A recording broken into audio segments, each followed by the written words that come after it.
Hello to everyone.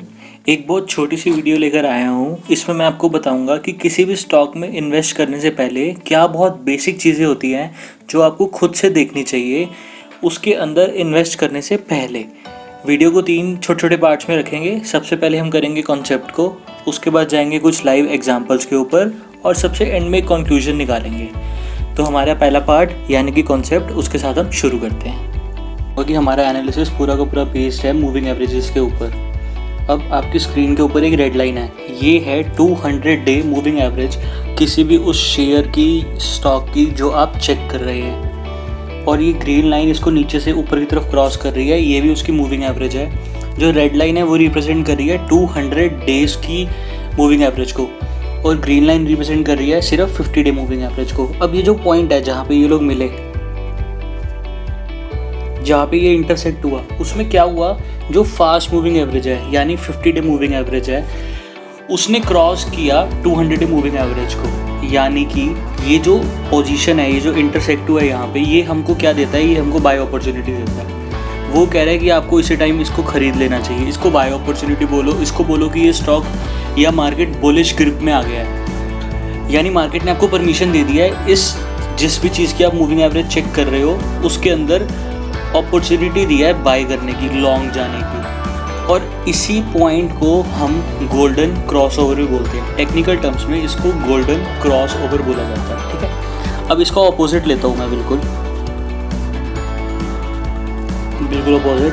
अब ये मैंने ली वही 200 डे मूविंग एवरेज, जिसको हम स्लो मूविंग एवरेज भी बोलते हैं। उसके बाद मैंने देखा कि ये ऊपर थी और ये नीचे की तरफ आ गई, यानी जो फास्ट मूविंग एवरेज है, यानी जो 50 डे मूविंग एवरेज है, वो नीचे आ गई है 200 डे मूविंग एवरेज की। अब जो ये पॉइंट है, ये क्या बताता है, ये बताता है कि अगर ये स्टॉक आपके पोर्टफोलियो में है तो इसको निकाल दो, ये गिरने के लिए तैयार है। अगर आप फ्यूचर मार्केट के प्लेयर हो तो आप इस स्टॉक में शॉर्ट करके भी रख सकते हो। फ्यूचर मार्केट में आप किसी भी शेयर को शॉर्ट करके रख सकते हो, कॉन्ट्रैक्ट ले सकते हो उसका 1 महीने का, 2 महीने का, 3 महीने का। मतलब आपकी पोजीशन शॉर्ट हो जाएगी, शेयर गिरेगा तो आपके पैसे बनेंगे। ठीक है, अब जो जहाँ पे ये इंटरसेक्ट हुआ, ये हमें क्या बताता है, ये हमें बताता है कि स्टॉक में बेयरिश ग्रिप है, यानी कि शेयर गिर सकता है। और अगर आप फ्यूचर मार्केट प्लेयर नहीं हो, आप सिर्फ कैश मार्केट में काम करते हो, तो आपको अपने पोर्टफोलियो में से इस स्टॉक को अब निकाल देना चाहिए। इस पॉइंट को बोला जाता है टेक्निकल टर्म्स में डेथ क्रॉस ओवर। ठीक है, अब मैं आपको रियल लाइफ एग्जांपल्स दिखाऊंगा, चार्ट दिखाऊंगा जहाँ पे ये हुआ। चार्ट्स के अंदर मूविंग एवरेजेस ने डेथ क्रॉस ओवर या गोल्डन क्रॉस ओवर दिया और स्टॉक्स में 30, 40, 50% तक की रिटर्न्स देखने को मिली। तो अब मैं आपको एग्जांपल्स लेके चलता हूँ।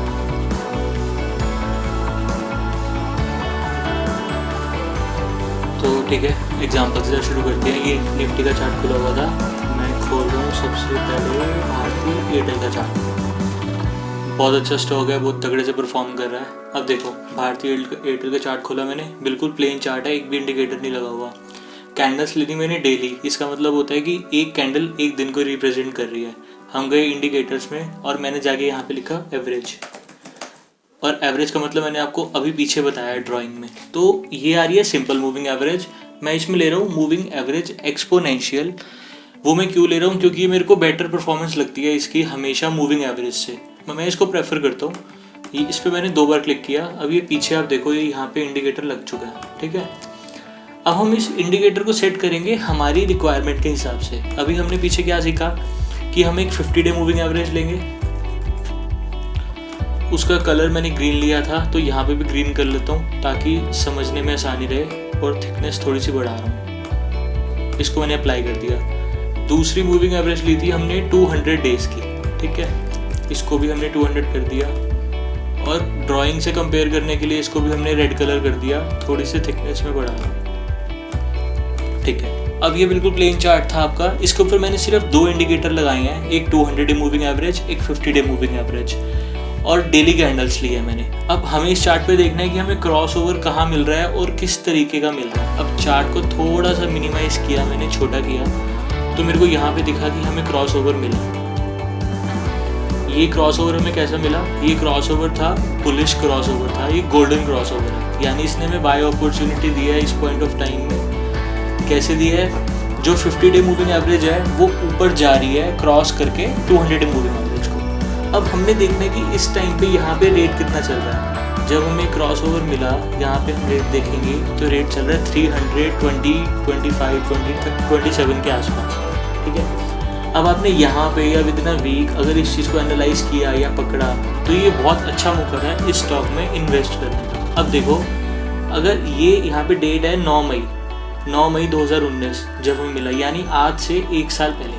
अगर 1 साल पहले आपने इस स्टॉक में इन्वेस्ट किया है 320 रुपये के रेट पे, तो आज इसका रेट देखो, आज इसका रेट हो चुका है 560, अराउंड 560, और इस चीज़ को 1 साल हुआ है। यानी अगर आप इसे रिटर्न वाइज कैलकुलेट करें तो ये बना 74% with in a year, 74% with in a year.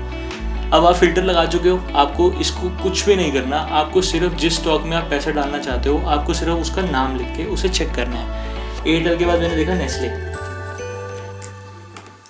इसने भी बहुत अच्छी रिटर्न दी है पिछले कुछ टाइम में। ये इंडिकेटर की वजह से वो दोबारा से अपने आप आ गया, 200 डे मूविंग एवरेज भी और 50 डे मूविंग एवरेज भी। अब चार्ट को दोबारा से छोटा करके हम ढूंढेंगे कि इसमें क्रॉस ओवर मिला या नहीं मिला, और मिला तो कब मिला। तो अब थोड़ा और पीछे जाके देखते हैं। ये रहा क्रॉस ओवर, यहाँ इसलिए हमें क्रॉस ओवर मिला था 2017 में, अप्रैल 2017 में, इस पॉइंट ऑफ टाइम पे, यानी कि 3 साल पहले। और 3 साल से ये स्टॉक अपवर्ड मूव में ही है, बुलिश फेज में ही है। तो 3 साल पहले जब हमें इसमें ये क्रॉस ओवर मिला, गोल्डन क्रॉस ओवर, उस टाइम पे इसका अगर आपने हाईएस्ट पॉइंट पे भी एंट्री करी तो इस स्टॉक का रेट चल रहा था 6600, यानी 6600 रुपये। उसके बाद आप ध्यान से देखोगे ना, ये 50 डे मूविंग एवरेज से बाउंस कर रहा है, कभी 200 डे मूविंग एवरेज से बाउंस कर रहा है, यहाँ पे भी 50 और 200 से बाउंस कर रहा है, लेकिन उसको तोड़ के नीचे आगे सस्टेन नहीं कर रहा 3 साल से। ये देखो, इस जगह पे भी यही हुआ, 200 डे मूविंग एवरेज से इसने जंप किया, इसके बाद इसने दोबारा 200 से, यहाँ 50 डे मूविंग एवरेज से जंप किया। और अगर आज आप इस शेयर का रेट देखें तो इस शेयर का रेट है 17,100 रुपये, और इसको 3 साल हो गए। इसने अप्रैल 2017 में ब्रेकआउट दिया था, गोल्डन क्रॉसओवर दिया था, और इसका आज रेट है 17,100 रुपये। यानी अगर आप कंपेयर करो तो ये 160% बनता है 3 सालों में, 3 सालों में 160%। अब जिस भी स्टॉक को आप एनालाइज करना चाहते हो उसका सिर्फ यहाँ नाम लिखो और उसको एनालाइज करो। मैंने डॉक्टर रेड्डी देखा, डॉक्टर रेड्डी में मेरी पोजीशंस थी, इसको मैं बहुत क्लोजली देख रहा था। ये देखिए, इसने अभी थोड़ा टाइम पहले इंडिकेटर दिया था बुलिश क्रॉसओवर का। कब दिया था? 12 सितंबर 2019 को। तब इस शेयर का रेट चल रहा था 2760, 2770 रुपये। अगर आपने हाई पॉइंट ऑफ टाइम पे भी खरीदा है, मतलब जो उस टाइम पे सबसे ज़्यादा रेट चल रहा था, अब आप अगर वहाँ से कंपैरिजन करो, इसने 200 से जंप किया, 50 से जंप किया, 50 मूविंग एवरेज से, 50 से जंप किया, 200 से जंप किया, और आज इसका रेट है 3,800 रुपये। यानी 7 महीनों के अंदर 37% रिटर्न, 7 मंथ्स के अंदर 37% रिटर्न। इसके साथ साथ HUL भी है, HUL में भी पॉजिटिव क्रॉसओवर है, वो भी मैंने आप लोगों के लिए निकाल के रखा था वीडियो में दिखाने के लिए। इसमें भी 3 साल के आसपास का ब्रेकआउट है और रिटर्न है 133% के आसपास। अब ये होगी बुलिश क्रॉसओवर्स की बात, गोल्डन क्रॉसओवर की बात। अब मैं डेथ क्रॉसओवर भी दिखाना चाहूँगा। सबसे अच्छा स्टॉक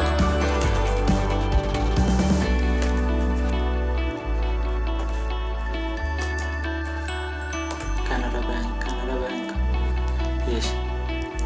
अब इसको देखिए, इसने हमको डेथ क्रॉसओवर दिया। कब दिया? ये था 29 जुलाई के आसपास, अगस्त 2019 के आसपास। तब इसका रेट चल रहा था 232 रुपये के आसपास, 232-233 रुपये। अगर यहाँ पे भी किसी बंदे ने इस स्टॉक को देखा कि इसके अंदर डेथ क्रॉसओवर आ चुका है, और अगर इसको एक लॉट को भी शॉर्ट करके रखा फ्यूचर्स में, या आपने शॉर्ट नहीं भी किया तो अपने पोर्टफोलियो से निकाल दिया, तो इसका चार्ट देखो आप, कितना क्लासिकल चार्ट है। इसको अगर आपने शॉर्ट किया है 236 रुपये के आसपास, आप देखो, उसके बाद ये 3 बार इसने ऊपर जाने की कोशिश की, इसको 200 डे मूविंग एवरेज ने ऊपर जाने ही नहीं दिया, और आज इसका रेट देखो 89 रुपीज़, ये साइड पे रखा है। यानी कि 10 महीनों के अंदर ये स्टॉक 62% नीचे गिर चुका है। अगर आपके पोर्टफोलियो में होता और आपने निकाल दिया होता तो इतने पैसे आपने बचाए होते, और अगर आपने शॉर्ट किया होता तो उसके पैसे तो अलग ही बने होते। एक लास्ट स्टॉक और देख लेते हैं शॉर्ट साइड पे बैलेंस रखने के लिए। अभी हमने लिया मारुति सुजुकी। मारुति सुजुकी ने यहीं पे अभी कुछ महीने पहले यानी फेब 2020 के अंदर हमें डेथ क्रॉस ओवर दिया, यानी आप मार्च में मान सकते हैं 1 मार्च 2000 उस टाइम हमारा रेट क्या चल रहा था 6300 के आसपास। अगर किसी बंदे के पोर्टफोलियो में था उसने निकाल दिया या शॉर्ट कर दिया, अब देखो आप 2 महीने के अंदर स्टॉक वहाँ से 18% नीचे आ चुका है। आज इसका रेट देखो 5140 रुपये, और अगर आप इसे कंपेयर करें मतलब इसको एनालाइज करें तो 2 महीने के अंदर इसने 18% लूज़ किया है। तो सिंपल सी बात है, आपको सिर्फ एक बार चार्ट खोल के ये वाले 2 इंडिकेटर डालने हैं मूविंग एवरेज जो अभी हमने सीखे हैं, और उस मूविंग एवरेज से आप एनालाइज कर सकते हो कि उस स्टॉक में पैसा लगाना है या नहीं लगाना। तो अब आते हैं वीडियो के सबसे मेन पार्ट पे। जो आपने पहले 2 पार्ट्स देखे उन सबसे कंक्लूजन क्या निकला। सबसे पहली चीज़, जब भी आपको किसी स्टॉक में इन्वेस्ट करना है, पैसा डालना है, तो आप खरीदेंगे उसे 50 डे EMA के आसपास, क्योंकि मोस्ट प्रोबेबली वो 50 डे EMA से ही जंप करेगा। तो अगर आप पहले इन्वेस्ट कर चुके हैं तो 50 डे EMA एक ऐसी जगह है जहाँ पे आप स्टैगर्ड वे में और बाइंग कर सकते हैं। दूसरी चीज़, आपको हमेशा पकड़ना है किसी ट्रेंडिंग स्टॉक को या ट्रेंडिंग मार्केट को, क्योंकि जो रेंज बाउंड स्टॉक्स होते हैं उनमें स्टॉप लॉस हिट होने का चांस ज़्यादा रहता है रादर देन कि वो टारगेट तक जाएं। और तीसरी और सबसे मेन चीज़, जो ये हमने एनालिसिस किया ये ट्रेडिंग के लिए नहीं है, ये सिर्फ इन्वेस्टिंग के लिए है। अगर आपका व्यू 6 महीने 12 महीने या उससे ज़्यादा टर्म के लिए है, अगर आप इतने टर्म के लिए इन्वेस्ट करते हैं तो आपको सिर्फ एक चीज़ चाहिए, वो है पेशेंस। पेशेंटली आप देखिए, जब आपको क्रॉसओवर मिला उसके बाद आप वेट कीजिए अपने टारगेट तक जाने का। इसी के साथ वीडियो को ख़त्म करते हैं। अच्छी लगी हो तो लाइक ज़रूर करें। Thank you very much.